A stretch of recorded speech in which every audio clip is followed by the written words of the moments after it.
ਤਾਂ ਮੱਕਾ ਮਦੀਨਾ ਦੇ ਵਿੱਚ ਇਕੱਲੇ ਮੁਸਲਿਮ ਭਾਈਚਾਰੇ ਨੂੰ ਐਂਟਰੀ ਦਿੱਤੀ ਜਾਂਦੀ ਹੈ ਵੀ ਉੱਥੇ ਸਵਾਲ ਖੜੇ ਕੀਤੇ ਜਾਂਦੇ ਕਈ ਵਾਰੀ। ਇੱਦਾਂ ਹੈ ਕਿ ਦੁਨੀਆ ਦੀ ਸਾਰੀ ਮਸਜਿਦਾਂ 'ਚ ਤੁਸੀਂ ਜਾ ਸਕਦੇ ਹੋ, ਚਾਹੇ ਤੁਸੀਂ ਮੁਸਲਮਾਨ ਹੋ, ਹਿੰਦੂ ਹੋ, ਸਿੱਖ ਹੋ। ਜਿਹੜੀ ਮੱਕੇ ਦੀ ਬੜੀ ਮਸਜਿਦ ਹੈ ਜਿਹਨੂੰ ਅਸੀਂ ਕਾਬਾ ਕਹਿੰਦੇ ਹਾਂ ਜੀ, ਔਰ ਮਦੀਨਾ ਸ਼ਰੀਫ ਦੀ ਜਿਹੜੀ ਮਸਜਿਦ ਹੈ ਜਿੱਥੇ ਹਜ਼ਰਤ ਮੁਹੰਮਦ ਸਾਹਿਬ ਦਾ ਰੋਜ਼ਾ ਸ਼ਰੀਫ ਹੈ, ਉਹ ਸਾਡੀਆਂ ਮਸਜਿਦਾਂ ਨਹੀਂ ਨੇ। ਉਹਨੂੰ ਦੇਸੀ ਜ਼ੁਬਾਨ 'ਚ ਸਮਝ ਲਓ, ਸਾਡਾ ਕੰਟੋਨਮੈਂਟ ਏਰੀਆ ਹੈ। ਕੰਟੋਨਮੈਂਟ ਜਿਹੜਾ ਹੁੰਦਾ ਹੈ ਉਹਦੇ 'ਚ ਹੁਣ ਜਿੱਦਾਂ ਆਪਣੇ ਇੱਥੇ ਕੰਟੋਨਮੈਂਟ ਏਰੀਏ ਹੈ, ਕਿ ਸਾਰੇ ਭਾਰਤ ਦੇ ਲੋਕ ਉਹਦੇ 'ਚ ਜਾ ਸਕਦੇ? ਨਹੀਂ ਜਾ ਸਕਦੇ। ਉਹਦੇ ਅੰਦਰ ਉਹੀ ਜਾਏਗਾ ਜਿਹੜਾ ਉਹਨਾਂ ਦੇ ਕਾਨੂੰਨ ਨੂੰ ਮੰਨੇਗਾ, ਉਹਨਾਂ ਦੀ ਯੂਨੀਫਾਰਮ ਪਾਏਗਾ, ਉਹਨਾਂ ਦੇ ਲਾਅ ਐਂਡ ਆਰਡਰ ਨੂੰ ਮੰਨੇਗਾ, ਉਹਨਾਂ ਦੇ ਡਿਸਿਪਲਿਨ ਨੂੰ ਮੰਨੇਗਾ, ਜਿਹੜਾ ਪੂਰਾ ਸਿਰ ਤੋਂ ਪੈਰ ਤੱਕ ਕਹਿ ਦੇਵੇ ਕਿ ਮੈਂ ਹੁਣ ਕਿਉਂਕਿ ਫੌਜੀ ਬਣ ਗਿਆ, ਕੰਟੋਨਮੈਂਟ ਦਾ ਰਹਿਣ ਵਾਲਾ ਹਾਂ, ਅਤੇ ਮੈਂ ਆਪਣੀ ਮਰਜ਼ੀ ਨਾਲ ਨਹੀਂ, ਜਿੱਦਾਂ ਉਹ ਕਹਿਣਗੇ ਮੈਂ ਉਸੇ ਤਰ੍ਹਾਂ ਜੀਵਨ ਬਤੀਤ ਕਰਨਾ। ਅਤੇ ਜਿਹੜੀਆਂ ਦੋਨੋਂ ਮਸਜਿਦਾਂ ਹੈ ਸਾਡੀਆਂ ਮੱਕੇ ਦੀਆਂ ਔਰ ਮਦੀਨੇ ਦੀਆਂ, ਇਹ ਸਾਡੀਆਂ ਮਸਜਿਦਾਂ ਨਹੀਂ ਹੈ, ਕੰਟੋਨਮੈਂਟ ਏਰੀਆ ਹੈ। ਔਰ ਉਹਨੂੰ ਇਸ ਲਈ ਕੀਤਾ ਗਿਆ ਤਾਂ ਕਿ ਇਬਾਦਤ ਦੇ ਦੌਰਾਨ ਜਿਹੜੀਆਂ ਪਾਬੰਦੀਆਂ ਔਰ ਜਿਹੜੇ ਹੁਕਮ ਨਾਫਿਜ਼ ਕੀਤੇ ਗਏ ਉਹ ਤਾਂ ਸਿਰਫ ਉਹਨੂੰ ਹੀ ਪਤਾ ਹੋਏਗਾ ਜਿਹੜਾ ਇੱਕ ਸੱਚਾ ਪੱਕਾ ਮੁਸਲਮਾਨ ਹੈ। ਔਰ ਅਗਰ ਉਹਨੂੰ ਇਹ ਪਤਾ ਹੀ ਨਹੀਂ ਹੋਏਗਾ ਤਾਂ ਉੱਥੇ ਇਬਾਦਤ ਦੇ ਦੌਰਾਨ ਉਹ ਕੀ ਕਰੇਗਾ?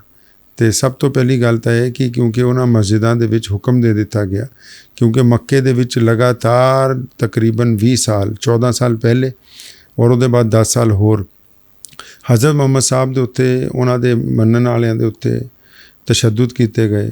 ਉਹਨਾਂ ਨੂੰ ਪੱਥਰਾਂ ਦੇ ਨਾਲ ਬੰਨ੍ਹਿਆ ਗਿਆ, ਉਹਨਾਂ ਨੂੰ ਊਠਾਂ ਦੇ ਦੋਨੋਂ ਪੈਰਾਂ ਨਾਲ ਬੰਨ੍ਹ ਕੇ ਜਿਸਮ ਉਹਨਾਂ ਦੇ ਫਾੜੇ ਗਏ, ਖੱਲਾਂ ਉਧੇੜੀਆਂ ਗਈਆਂ। ਅਗਰ ਤੁਸੀਂ ਇਸਲਾਮ ਦਾ ਇਤਿਹਾਸ ਪੜ੍ਹੋਗੇ ਅਤੇ ਜਦੋਂ ਹਜ਼ਰਤ ਮੁਹੰਮਦ ਸਾਹਿਬ ਵਾਪਸ ਮਦੀਨੇ ਤੋਂ ਮੱਕੇ ਆਏ ਅਤੇ ਅੱਲਾਹ ਤਾਲਾ ਨੇ ਹੁਕਮ ਦੇ ਦਿੱਤਾ ਕਿ ਅੱਜ ਤੋਂ ਬਾਅਦ ਇੱਥੇ ਉਹੀ ਲੋਕ ਆਉਣਗੇ ਜਿਹੜੇ 100% ਤੁਹਾਡਾ ਕਹਿਣਾ ਮੰਨਣ ਵਾਲੇ ਹੋਣਗੇ, ਤੁਹਾਡੇ ਤਰੀਕੇ ਦੇ ਉੱਤੇ ਚੱਲਣ ਵਾਲੇ ਹੋਣਗੇ, ਤਾਂ ਕਿ ਇਸ ਇਬਾਦਤਗਾਹ ਦੇ ਦਰਮਿਆਨ ਇਬਾਦਤ ਦੇ ਵਿੱਚ ਕੋਈ ਖਲਲ ਕਿਸੇ ਤਰ੍ਹਾਂ ਦਾ ਪੈਦਾ ਨਾ ਹੋਵੇ। ਅਤੇ ਵਰਨਾ ਦੁਨੀਆ ਦੀ ਸਾਰੀ ਮਸਜਿਦਾਂ 'ਚ ਜਾਣ ਦੀ ਇਜਾਜ਼ਤ ਹੈ, ਉਹ ਕੰਟੋਨਮੈਂਟ ਹੋਣ ਦੀ ਵਜ੍ਹਾ ਨਾਲ ਉੱਥੇ ਕਿਸੇ ਹੋਰ ਧਰਮ ਦੇ ਲੋਕਾਂ ਨੂੰ ਇਜਾਜ਼ਤ ਜਿਹੜੀ ਹੈ ਉਹ ਨਹੀਂ ਦਿੱਤੀ ਗਈ। ਇਹ ਵੀ ਗੱਲ ਸੁਣਨ ਨੂੰ ਮਿਲਦੀ ਵੀ ਮੱਕਾ ਮਦੀਨਾ ਨੂੰ ਜੋ ਕੋਈ ਜਾਂਦਾ ਹੈ ਤਾਂ ਉੱਥੇ ਪਹੁੰਚਣ ਦੇ ਲਈ ਕਿਹਾ ਜਾਂਦਾ ਵੀ ਜੇ ਤੁਹਾਡੀ ਹੱਕ ਦੀ ਕਮਾਈ ਹੈ ਤਾਂ ਹੀ ਤੁਹਾਡਾ ਜਾਣਾ ਮੰਨਿਆ ਜਾਂਦਾ ਹੈ, ਵੀ ਕਿਸੇ ਕੋਲੋਂ ਚੰਦਾ ਲੈ ਕੇ ਜਾਂ ਕਿਸੇ ਤਰੀਕੇ ਦੇ ਨਾਲ ਤੁਸੀਂ ਨਹੀਂ ਉੱਥੇ ਪਹੁੰਚ ਸਕਦੇ। ਕਿ ਗੱਲ ਸੱਚ ਹੈ? ਬਿਲਕੁਲ। ਇਸਲਾਮ ਨੇ ਕਿਹਾ ਕਿ ਜਿਹੜਾ ਹੱਜ ਦਾ ਸਫ਼ਰ ਹੈ, ਮੱਕੇ ਔਰ ਮਦੀਨੇ ਦਾ ਸਫ਼ਰ ਹੈ, ਉਹ ਤੁਸੀਂ ਆਪਣੀ ਹਲਾਲ ਕਮਾਈ ਦੇ ਨਾਲ ਕਰੋ। ਕਿਸੇ ਦੀ ਹਰਾਮ ਕਮਾਈ ਦੇ ਨਾਲ ਤੁਸੀਂ ਹੱਜ ਨਹੀਂ ਕਰ ਸਕਦੇ। ਔਰ ਇਹ ਵੀ ਨਹੀਂ ਹੋ ਸਕਦਾ ਕਿ ਤੁਸੀਂ ਬਹੁਤ ਸਾਰੇ ਲੋਕਾਂ ਦੇ ਪੈਸੇ ਮਾਰੇ ਹੋਣ ਔਰ ਤੁਸੀਂ ਹੱਜ ਦੇ ਲਈ ਚਲੇ ਜਾਓ। ਅਕਸਰ ਲੋਕ ਜਾਂਦੇ ਹੀ ਨਹੀਂ, ਲੋਕ ਜਾਂਦੇ ਹੀ ਨਹੀਂ। ਬੜੇ ਬੜੇ ਲੋਕ ਜਿੱਦਾਂ ਦਲੀਪ ਕੁਮਾਰ ਜੀ ਗੁਜ਼ਰੇ ਨੇ, ਮੁਹੰਮਦ ਯੂਸਫ ਜਿਹਨਾਂ ਦਾ ਨਾਂ ਸੀਗਾ, ਬਹੁਤ ਬੜੇ ਆਦਮੀ ਸੀ, ਅਤੇ ਉਹ ਕਦੀ ਹੱਜ ਕਰਨ ਨਹੀਂ ਗਏ। ਕਿਉਂਕਿ ਇਸਲਾਮ ਨੇ ਕਿਹਾ ਸੀ ਵੀ ਫਿਲਮੀ ਤੋਂ ਜਿਹੜਾ ਪੈਸਾ ਆ ਰਿਹਾ ਉਹ ਦਰੁਸਤ ਨਹੀਂ ਹੈ। ਅਤੇ ਉਹਨਾਂ ਨੇ ਬੰਬੇ ਦੀ ਇੱਕ ਮਸਜਿਦ ਦੇ ਵਿੱਚ ਨੌਕਰੀ ਕੀਤੀ ਕਈ ਸਾਲ, ਉਹਦੇ ਤੋਂ ਜਿਹੜੀ ਤਨਖਾਹ ਆਈ, ਫਿਰ ਜਦੋਂ ਪੈਸੇ ਇਕੱਠੇ ਹੋ ਗਏ ਅਤੇ ਉਹਨਾਂ ਪੈਸਿਆਂ ਦੇ ਨਾਲ ਹੱਜ ਕਰਨ ਦੇ ਲਈ ਉਹ ਗਏ। ਦੁਨੀਆ 'ਚ ਬੜੇ ਬੜੇ ਰਈਸ ਮੁਸਲਮਾਨ ਹੈ, ਅਗਰ ਉਹਨਾਂ ਨੂੰ ਇਹ ਲੱਗਦਾ ਹੈ ਕਿ ਉਹਨਾਂ ਦੀ ਕਮਾਈ ਦੇ ਜ਼ਰਾਏ ਅੱਛੇ ਨਹੀਂ ਹੈ ਅਤੇ ਉਹ ਬਿਲਕੁਲ ਹੱਜ ਕਰਨ ਨਹੀਂ ਜਾਂਦੇ। ਔਰ ਹੱਜ ਉਦੋਂ ਹੀ ਹੋ ਸਕਦਾ ਹੈ ਜਦੋਂ ਤੁਸੀਂ ਬਿਲਕੁਲ ਆਪਣੀ ਹਲਾਲ ਕਮਾਈ ਨਾਲ, ਕਿਉਂਕਿ ਕਾਬੇ ਦਾ ਜਦੋਂ ਅਸੀਂ ਚੱਕਰ ਲਗਾਉਂਦੇ ਹਾਂ ਅਤੇ ਸਾਡੀ ਰਿਵਾਇਤਾਂ 'ਚ ਮੌਜੂਦ ਹੈ ਕਿ ਤੁਸੀਂ ਖੁਦਾ ਨੂੰ ਖੁਸ਼ ਕਰਨ ਦੇ ਲਈ ਉੱਥੇ ਚੱਕਰ ਲਾਉਂਦੇ ਹੋ, ਕਾਬੇ ਦੇ ਚਾਰੋਂ ਪਾਸੇ ਨੂੰ ਤਵਾਫ ਕਹਿੰਦੇ ਆ। ਲੇਕਿਨ ਅਗਰ ਇੱਥੇ ਕਿਸੇ ਨੂੰ ਚੱਕਰ ਦੇ ਕੇ ਗਏ ਹੋਵੇ ਤਾਂ ਉੱਥੇ ਚੱਕਰ ਲਾਉਣ ਦਾ ਕੋਈ ਫਾਇਦਾ ਨਹੀਂ ਹੈ। ਇਸ ਲਈ ਜਦੋਂ ਵੀ ਕੋਈ ਹੱਜੀ ਜਾਂਦਾ ਹੱਜ ਦੇ ਲਈ, ਉਹ ਸਭ ਤੋਂ ਪਹਿਲਾਂ ਦੇਣਦਾਰੀਆਂ ਮੁਕੰਮਲ ਕਰਦਾ ਹੈ। ਜਿਨ੍ਹਾਂ ਦੇ ਕੋਈ ਪੈਸੇ ਦੇਣੇ, ਕੋਈ ਕਰਜ਼ਾ ਦੇਣਾ, ਕੋਈ ਨਾਰਾਜ਼ਗੀ ਦੂਰ ਕਰਨੀ, ਕਿਸ ਤੋਂ ਮਾफ़ੀ ਮੰਗਣੀ ਹੈ, ਕਿਉਂਕਿ ਉਹਨੂੰ ਪਤਾ ਹੈ ਕਿ ਇਹ ਮਾਮੂਲੀ ਸਫ਼ਰ ਨਹੀਂ ਹੈ। ਹੱਜ ਦੇ ਸਫ਼ਰ ਤੋਂ ਬਾਅਦ ਇਨਸਾਨ ਦਾ ਨਾਮ ਬਦਲ ਜਾਂਦਾ, ਇੱਕ ਤਾਂ ਹਾਜੀ ਕਹਾਉਣ ਲੱਗ ਪੈਂਦਾ ਅਤੇ ਉਹਦੇ ਵਿੱਚ ਇਨਕਲਾਬੀ ਤਬਦੀਲੀ, ਕਿਉਂਕਿ ਮੱਕਾ ਇੱਕ ਐਸੀ ਜਗ੍ਹਾ ਹੈ ਜਦ ਤੁਸੀਂ ਉਹਨੂੰ ਦੇਖੋਗੇ ਅਤੇ ਉਹਨੂੰ ਦੇਖਣ ਤੋਂ ਬਾਅਦ ਇਨਸਾਨ ਪੱਥਰ ਤੋਂ ਪੱਥਰ ਦਿਲ ਇਨਸਾਨ ਜਿਹੜਾ ਹੈ ਉਹ ਰੋਂਦਾ ਹੋਇਆ ਜਾਂਦਾ ਔਰ ਉਹਨੂੰ ਇਸ ਗੱਲ ਦੇ ਉੱਤੇ ਵਾਅਦਾ ਕਰਕੇ ਆਉਂਦਾ ਕਿ ਅੱਜ ਤੋਂ ਬਾਅਦ ਮੈਂ ਕੋਈ ਗੰਦਾ ਕੰਮ ਜਿਹੜਾ ਹੈ ਉਹ ਜ਼ਿੰਦਗੀ ਦੇ ਵਿੱਚ ਨਹੀਂ ਕਰਾਂਗਾ। ਅਤੇ ਇਸ ਲਈ ਹੱਜ ਦੇ ਸਫ਼ਰ ਦੇ ਲਈ ਜਿਹੜੀ ਹੈ ਪਾਕ ਕਮਾਈ ਦਾ ਹੋਣਾ ਨਿਹਾਇਤ ਜ਼ਰੂਰੀ ਹੈ। ਮੱਕਾ ਮਦੀਨਾ ਦੇ ਵਿੱਚ ਜਦੋਂ ਪਹੁੰਚਦੇ ਨੇ ਮੁਸਲਿਮ ਭਾਈਚਾਰਾ ਤਾਂ ਪ੍ਰੋਗਰਾਮਾਂ ਇੱਕ ਤਰ੍ਹਾਂ ਦੀ ਕਰੀ ਜਾਂਦੀ ਹੈ ਅਤੇ ਇੱਕ ਸਪੌਟ ਆਉਂਦਾ ਜਿੱਥੇ ਸਪਰਸ਼ ਕਰਿਆ ਜਾਂਦਾ ਹੈ ਜਾਂ ਅੰਦਰ ਦੇਖਣ ਦੀ ਕੋਸ਼ਿਸ਼ ਕੀਤੀ ਜਾਂਦੀ ਹੈ। ਉਹ ਚੀਜ਼ ਕੀ ਹੈ? ਖਾਨਾ ਕਾਬਾ, ਜਿਹਨੂੰ ਅਸੀਂ ਮੱਕੇ ਦੇ ਵਿੱਚ ਤੁਸੀਂ ਦੇਖਿਆ ਹੋਣਾ, ਕਾਲੇ ਰੰਗ ਦਾ ਇੱਕ ਇਮਾਰਤ ਵਿੱਚ ਬਣੀ ਹੋਈ ਹੈ, ਉਹਨੂੰ ਕਾਬਾ ਕਹਿੰਦੇ ਜੀ। ਉਹਦੇ ਕਾਬੇ ਸ਼ਰੀਫ ਦੀ ਜਿਹੜੀ ਤਾਮੀਰ ਸਭ ਤੋਂ ਪਹਿਲਾਂ ਹਜ਼ਰਤ ਆਦਮ ਨੇ ਕੀਤੀ, ਜਿਹੜੇ ਅੱਲਾਹ ਤਾਲਾ ਦੇ ਨਬੀ ਸੀ, ਜਿੱਥੋਂ ਦੁਨੀਆ ਦਾ ਇਸਲਾਮ ਦੇ ਮੁਤਾਬਿਕ ਸੰਸਾਰ ਸ਼ੁਰੂ ਹੁੰਦਾ। ਅਤੇ ਉਦੋਂ ਕੁਛ ਪੱਥਰ ਜਿਹੜੇ ਆ ਜੰਨਤ ਤੋਂ ਲਿਆਏ ਗਏ, ਉਹ ਉੱਥੇ ਸਥਾਪਿਤ ਕੀਤੇ ਗਏ ਅਤੇ ਸਮੇਂ ਸਮੇਂ ਸਿਰ, ਕਿਉਂਕਿ ਉਹ ਕਈ ਕਰੋੜ ਹਜ਼ਾਰ ਸਾਲਾਂ ਤੋਂ ਬਣਿਆ ਹੋਇਆ ਹੈ, ਉਹਦੇ 'ਚ ਮੈਂ ਸਰੋਤਿਆਂ ਨੂੰ ਦੱਸਦਾ ਚੱਲਾਂ ਕਿ ਆਮ ਲੋਕ ਇਹ ਸਮਝਦੇ ਵੀ ਇਸਲਾਮ 1400 ਸਾਲ ਪੁਰਾਣਾ ਮਜ਼ਹਬ ਹੈ, ਲੇਕਿਨ ਅਸੀਂ ਸਾਡਾ ਕੁਰਾਨ ਜਿਹੜਾ ਉਹ ਕਹਿੰਦਾ ਕਿ ਇਸਲਾਮ ਆਦਮ ਅਲੈਹਿਸਲਾਮ ਤੋਂ ਸ਼ੁਰੂ ਹੋਇਆ। ਇਹਦਾ ਸਭ ਤੋਂ ਲੇਟੈਸਟ ਵਰਜ਼ਨ ਜਿਹੜਾ ਉਹ ਹਜ਼ਰਤ ਮੁਹੰਮਦ ਸਾਹਿਬ ਦੇ ਆਉਣ 'ਤੇ ਮੁਕੰਮਲ ਹੋਇਆ, ਕੰਪਲੀਟ ਹੋਇਆ। ਅਤੇ ਉਹ ਕਈ ਹਜ਼ਾਰ ਸਾਲ ਪੁਰਾਣੀ ਜਗ੍ਹਾ ਹੈ ਜਿਹੜੀ ਮੱਕੇ ਦੀ ਹੈ। ਉੱਥੇ ਹੱਜ ਇਸਲਾਮ ਹਜ਼ਰਤ ਮੁਹੰਮਦ ਸਾਹਿਬ ਦੇ ਆਉਣ ਤੋਂ ਨਹੀਂ, ਉਹਨਾਂ ਦੇ ਆਉਣ ਤੋਂ ਵੀ ਕਈ ਹਜ਼ਾਰ ਸਾਲ ਪਹਿਲਾਂ ਤੋਂ ਹੱਜ ਜਿਹੜਾ ਹੈ ਉਹ ਹੋ ਰਿਹਾ ਹੈ। ਅਤੇ ਉਹ ਜਿਹੜੇ ਪੱਥਰ ਹੈ ਜਿਹੜੇ ਕਿ ਜੰਨਤ ਤੋਂ ਅੱਲਾਹ ਤਾਲਾ ਨੇ ਅਤਾ ਕੀਤੇ ਗਏ, ਉਹਦਾ ਇੱਕ ਟੁਕੜਾ ਜਿਹੜਾ ਹਜੇ ਤੱਕ ਮਹਿਫੂਜ਼ ਹੈ, ਉਹਨੂੰ ਉਸ ਇਮਾਰਤ ਦੇ ਵਿੱਚ ਇੱਕ ਜਗ੍ਹਾ ਲਗਾ ਦਿੱਤਾ ਗਿਆ ਤਾਂ ਕਿ ਉਹਨੂੰ ਇੱਜ਼ਤ ਦੇ ਤੌਰ 'ਤੇ ਤੁਸੀਂ ਉਹਨੂੰ ਚੁੰਮ ਸਕੋ। ਅਤੇ ਹਜ਼ਰਤ ਮੁਹੰਮਦ ਸਾਹਿਬ ਸੱਲੱਲਾਹੁ ਅਲੈਹਿ ਵਸੱਲਮ ਨੇ ਕਿਉਂਕਿ ਉਹਨੂੰ ਬੋਸਾ ਦਿੱਤਾ ਅਤੇ ਸਾਡੇ ਨਬੀ ਨੇ ਅਗਰ ਕਿਸੇ ਚੀਜ਼ ਦੀ ਰਿਸਪੈਕਟ ਕੀਤੀ, ਉਹਨੂੰ ਚੁੰਮਿਆ, ਅਤੇ ਅਸੀਂ ਉਹਨੂੰ ਚੁੰਮਣਾ ਆਪਣੇ ਲਈ ਇੱਜ਼ਤ ਦੀ ਗੱਲ ਸਮਝਦੇ ਹਾਂ। ਅਤੇ ਤਾਂ ਕਰਕੇ ਜਦੋਂ ਪਰਿਕਰਮਾ ਕਰੀਦੀ ਹੈ ਅਤੇ ਉਹਦਾ ਬੋਸਾ ਲਈਦਾ ਹੈ। ਔਰ ਅਗਰ ਤੁਹਾਨੂੰ ਉਹਦੇ ਤੱਕ ਪਹੁੰਚਣ ਦੀ, ਕਿਉਂਕਿ ਭੀੜ ਲੱਖਾਂ ਦੀ ਹੁੰਦੀ ਹੈ ਜੀ, ਅਗਰ ਤੁਸੀਂ ਨਹੀਂ ਪਹੁੰਚ ਸਕਦੇ ਤਾਂ ਦੂਰੋਂ ਹੀ ਹੱਥ ਦੇ ਇਸ਼ਾਰੇ ਦੇ ਨਾਲ ਇਹ ਸਮਝ ਸਕਦੇ ਹੋ ਕਿ ਅਸੀਂ ਇਹਨੂੰ ਚੁੰਮ ਲਿਆ ਹੈ, ਅਤੇ ਉਸ ਤੋਂ ਬਾਅਦ ਤੁਸੀਂ ਆਪਣੀ ਪਰਿਕਰਮਾ ਜਿਹੜੀ ਉਹ ਪੂਰੀ ਕਰ ਸਕਦੇ। ਇੱਕ ਹੂਰਾਂ ਦੀ ਗੱਲ ਆਖੀ ਜਾਂਦੀ ਹੈ ਕਿ ਹੂਰਾਂ ਮਿਲਣਗੀਆਂ ਜਦੋਂ ਸਵਰਗ ਦੇ ਵਿੱਚ ਹੋਵਾਂਗੇ, ਤਾਂ ਉਹਦਾ ਸੱਚ ਕੀ ਹੈ?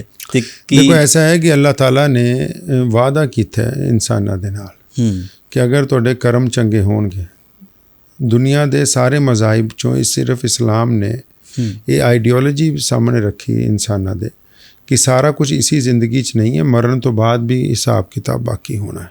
ਕਿਉਂਕਿ ਪਹਿਲਾਂ ਲੋਕਾਂ 'ਚ ਖੌਫ ਨਹੀਂ ਸੀਗਾ, ਉਹ ਕਹਿੰਦੇ ਸੀ ਬਸ ਜੋ ਕੁਛ ਹੈ ਇੱਥੇ ਹੀ ਹੈ। ਅਤੇ ਇਹ ਦੱਸਿਆ ਕਿ ਵੀ ਜੰਨਤ ਔਰ ਜਹੰਨਮ ਦੇ ਨਾਂ ਤੋਂ ਇੱਕ ਨਿਜ਼ਾਮ ਕਾਇਮ ਹੈ ਕਿ ਅਗਰ ਤੁਸੀਂ ਲੋਕਾਂ ਨਾਲ ਬੁਰਾ ਕਰੋਗੇ, ਹੱਕ ਮਾਰੋਗੇ, ਬਦਤਮੀਜ਼ੀਆਂ ਕਰੋਗੇ, ਕਿਸੇ ਦਾ ਦਿਲ ਤੋੜੋਗੇ, ਨਾਜਾਇਜ਼ ਕਮਾਈ ਖਾਓਗੇ, ਕਿਸੇ ਨੂੰ ਨਾਜਾਇਜ਼ ਕਤਲ ਕਰੋਗੇ, ਅਤੇ ਮਰਨ ਤੋਂ ਬਾਅਦ ਵੀ ਤੁਹਾਨੂੰ ਉਹਦਾ ਅਜ਼ਾਬ ਜਿਹੜਾ ਹੈ ਭੁਗਤਣਾ ਹੋਏਗਾ। ਇਸੇ ਤਰ੍ਹਾਂ ਅਗਰ ਤੁਸੀਂ ਚੰਗੇ ਕੰਮ ਕਰੋਗੇ ਤਾਂ ਫਿਰ ਜੰਨਤ 'ਚ ਜਾਓਗੇ। ਅਤੇ ਜੰਨਤ 'ਚ ਖਿਦਮਤ ਕਰਨ ਲਈ ਜਿਨ੍ਹਾਂ ਨੂੰ ਆਪਾਂ ਕਹਿ ਸਕਦੇ ਹਾਂ ਕਿ ਵੀ ਹੂਰਾਂ ਹੋ ਸਕਦੀਆਂ ਜਾਂ ਜਿਹੜੀਆਂ ਔਰਤਾਂ ਚਲੀਆਂ ਗਈਆਂ, ਉਹਨਾਂ ਦੇ ਨਿਕਾਹ ਜਿਹੜੇ ਹੈ ਉਹ ਅੱਛੇ ਜੰਨਤੀਆਂ ਦੇ ਨਾਲ ਜਿਹੜੇ ਉਹ ਕੀਤੇ ਜਾਣਗੇ। ਇੱਕ ਪ੍ਰੋਟੈਸਟ ਹੋਇਆ ਸੀਗਾ ਪੂਰੇ ਦੇਸ਼ ਭਰ ਦੇ ਵਿੱਚ, ਕੀਤਾ ਗਿਆ ਸੀ ਮੁਸਲਿਮ ਭਾਈਚਾਰੇ ਦੇ ਵੱਲੋਂ, ਅਤੇ ਬੁਰਕੇ ਨੂੰ ਲੈ ਕੇ ਵੀ ਬਹੁਤ ਸਵਾਲ ਜਿਹੜੇ ਖੜੇ ਹੋਏ ਸੀਗੇ। ਤੁਸੀਂ ਵੀ ਬਹੁਤ ਵੱਡਾ ਪ੍ਰੋਟੈਸਟ ਕੀਤਾ ਸੀ ਲੁਧਿਆਣੇ ਦੇ ਵਿੱਚ। ਕੀ ਲੱਗਦਾ ਕਿ ਬੁਰਕੇ ਨੂੰ ਲੈ ਕੇ ਜਿਹੜੀਆਂ ਬਣਾਈਆਂ ਜਾਂਦੀਆਂ ਨੇ ਗੱਲਾਂ ਵੀ ਬੁਰਕਾ ਨਹੀਂ ਹੋਣਾ ਚਾਹੀਦਾ, ਇੰਡੀਪੈਂਡੈਂਟ ਹੋਣਾ ਚਾਹੀਦਾ ਮੁਸਲਿਮ ਜਿਹੜੀਆਂ ਵੂਮਨ ਹੈਗੀਆਂ ਨੇ, ਔਰਤਾਂ ਹੈਗੀਆਂ ਨੇ, ਕਿ ਇਸ ਚੀਜ਼ ਨੂੰ ਤੁਸੀਂ ਮੰਨਦੇ ਹੋ? ਦੇਖੋ, ਹਜ਼ਰਤ ਮੁਹੰਮਦ ਸਾਹਿਬ ਦੇ ਆਉਣ ਤੋਂ ਪਹਿਲਾਂ ਔਰਤਾਂ ਦੀ ਕੋਈ ਅਹਿਮੀਅਤ ਨਹੀਂ ਸੀ। ਬੱਚਿਆਂ ਨੂੰ ਜ਼ਿੰਦਾ ਦਫਨ ਕਰ ਦਿੱਤਾ ਜਾਂਦਾ ਸੀ। ਔਰਤਾਂ ਨੂੰ ਬਾਂਦੀ ਦੇ ਤੌਰ 'ਤੇ ਸਮਝਿਆ ਜਾਂਦਾ ਸੀ ਪੂਰੀ ਦੁਨੀਆ ਦੇ ਵਿੱਚ ਹੀ। ਉਹਨਾਂ ਨੇ ਆ ਕੇ ਕਿਹਾ ਕਿ ਵੀ ਬੇਟੀ ਖੁਦਾ ਦੀ ਰਹਿਮਤ ਹੈ ਔਰ ਬੜੀ ਰਿਸਪੈਕਟਫੁਲ ਹੈ, ਔਰ ਫਿਰ ਹੁਕਮ ਦਿੱਤਾ ਗਿਆ ਵੀ ਇਹ ਪਰਦੇ ਦੇ ਵਿੱਚ ਵੀ ਰਹੇ, ਕਿਉਂਕਿ ਇਨਸਾਨਾਂ 'ਚ ਬੜੀ ਪਵਿੱਤਰ ਹੈ। ਮਰਦ ਨਾਲੋਂ ਵੀ ਜ਼ਿਆਦਾ ਔਰਤ ਦਾ ਮੁਕਾਮ ਜਿਹੜਾ ਹੈ ਉਹ ਖੁਦਾ ਦੀ ਨਜ਼ਦੀਕ ਬਹੁਤ ਪਵਿੱਤਰ ਹੈ, ਬਹੁਤ ਹੀ ਆਲਾ ਹੈ। ਕਿਉਂਕਿ ਉਹਦੇ ਤੋਂ ਨਸਲ ਚੱਲਦੀ ਹੈ।